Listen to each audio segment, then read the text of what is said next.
Heaven Howard has come forward saying something on Instagram that's pretty shocking. In case you don't know who Heaven Howard is, she is the third daughter of Terrence Howard. He has been making his rounds on social media from his math equations to what he thinks about life in general. Well, what she had to say was quite shocking and in some ways makes you kind of think, what exactly was life like growing up for her?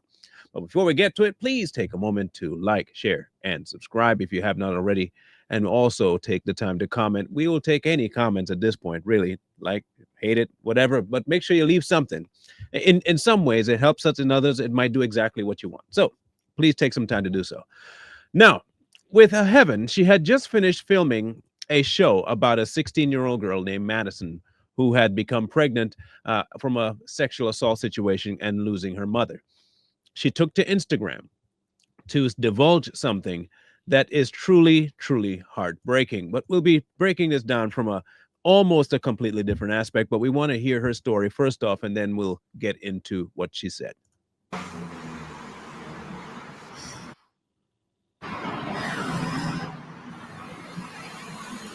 When I was 7, I was molested by my cousin. I forgive him. I say this because the short film that I just did, Princess Love, that I'm promoting, that's what drew me. I don't think I'm ready to do this. My heart is beating so fast.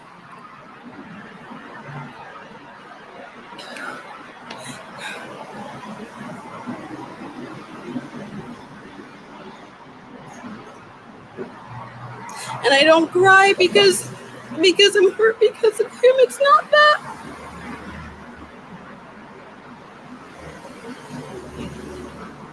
I hurt for him. Because when he was 2 years old, just 2 years old, he was a baby. He was raped. And so when he was 12, he did something to me.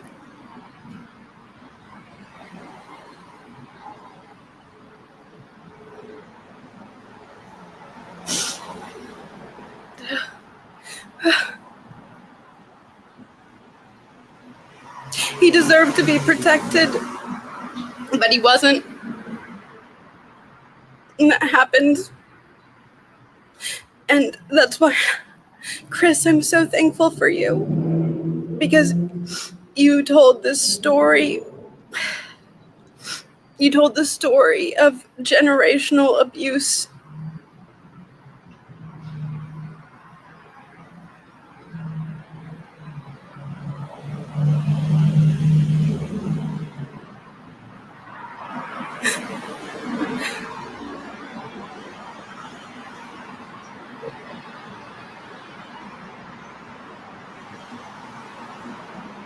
And I don't think I have many words. But let the story guide you. I am so lucky to be a part of it. I am so grateful to be able to speak and put a name to it. I am not afraid. I am not ashamed. I am proud. I love.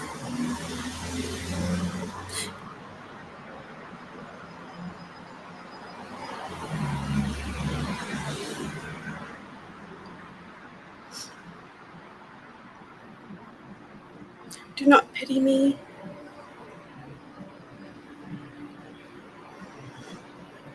But watch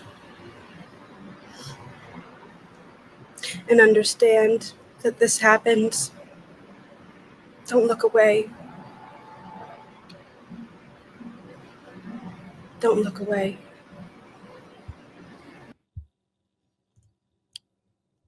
One in 3 girls experience abuse. 1 in 5 boys experience abuse throughout the United States, on average. The majority of those happen within people they know, to the tune of 76%. Within that 76%, 57% of them are family members.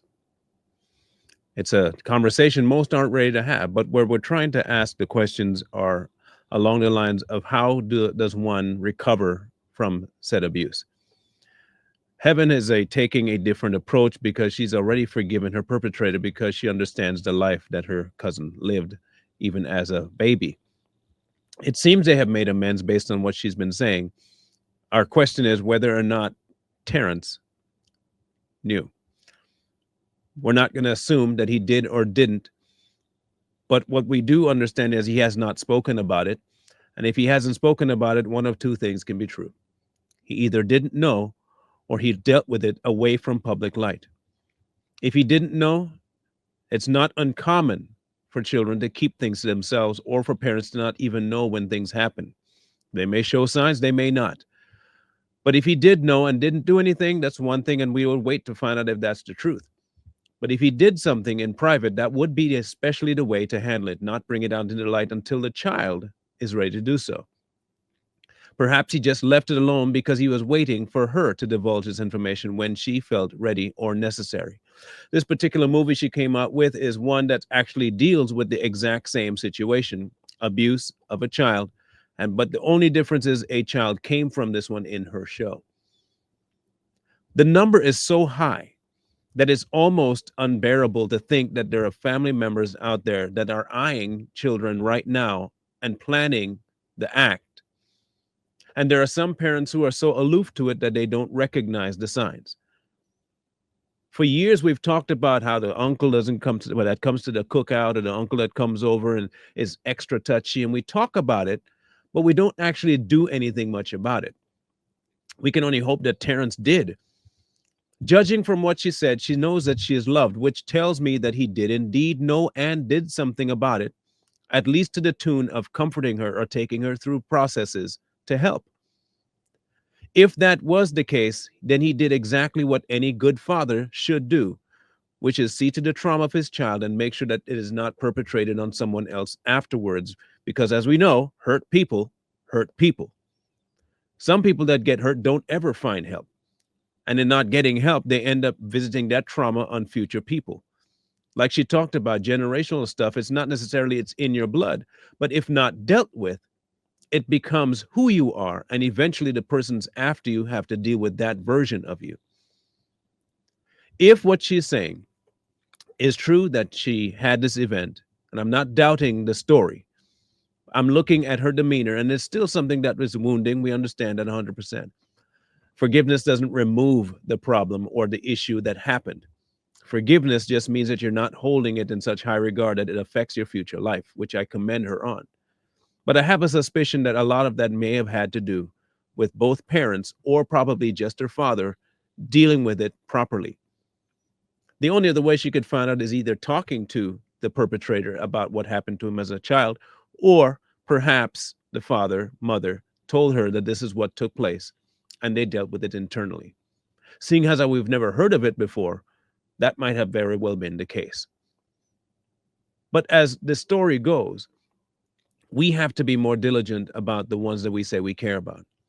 And that means taking children's voices very, very, very, very seriously.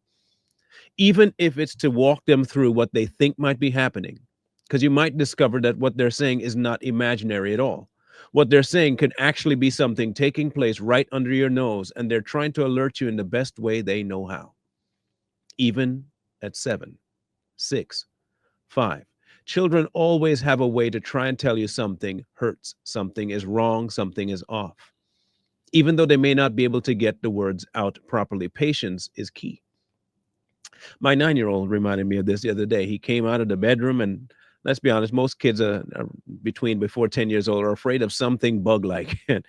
And he saw this flying mosquito eater. And it's a big thing because you think it's a mosquito, but it actually takes care of the mosquitoes.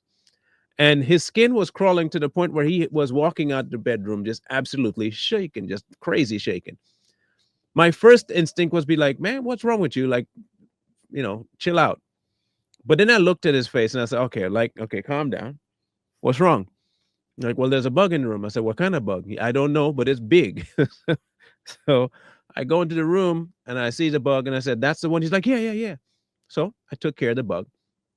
And I told him, you do understand that it's not after you. It's after mosquitoes, something that will be after you. Took the time, explained it to him, told him what was going on. It doesn't lessen the trauma of what he experienced before I took care of the bug. But now he knows that he can come to me, talk to him about me about something, and it gets dealt with. Based on her demeanor, the thing still hurts. It's still a memory there.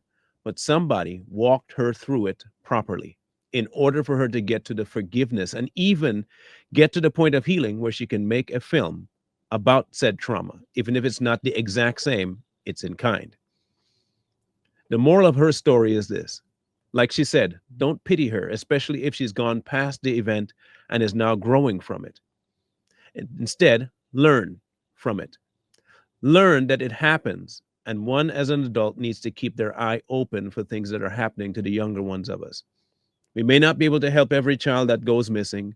We may not be able to help every child in a certain system be avoiding this kind of situation, but within our own, we definitely can.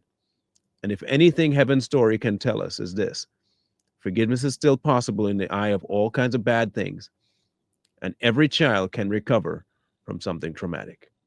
Training athletes, build leaders, changing communities.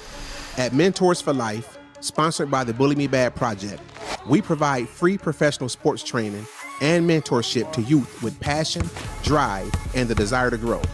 We connect them with top-tier coaching and leadership tools that unlock their full potential. Our athletes train with elite professionals like Coach Cedric Booty of CM3, who's worked with NBA players such as Jaden Ivey and Blake Wesley, and the dynamic team of Tevin Lake and Bobo from T2 Sports Performance. Together, they've trained standout athletes including Notre Dame football stars, NFL offensive lineman Danny Piner, and Kyron Williams. In a school or neighborhood of 1,000 youth, 5 redirected lives can mean 5 future leaders, 5 families spared heartbreak, and 5 powerful stories of hope. And this is backed by research from the Money Smart Athlete Foundation, which shows that athletes have a powerful influence on youth behavior, confidence, and long-term success.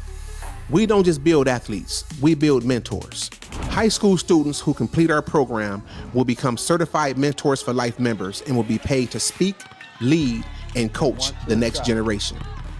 To support Mentors for Life, all you have to do is click here if you're on a mobile device, or click here if you're on a computer to donate or learn more. Or you can reach us directly at mentorsforlife574@gmail.com. You can also subscribe to our YouTube channel, Mentors for Life. Donate today and help save our youth.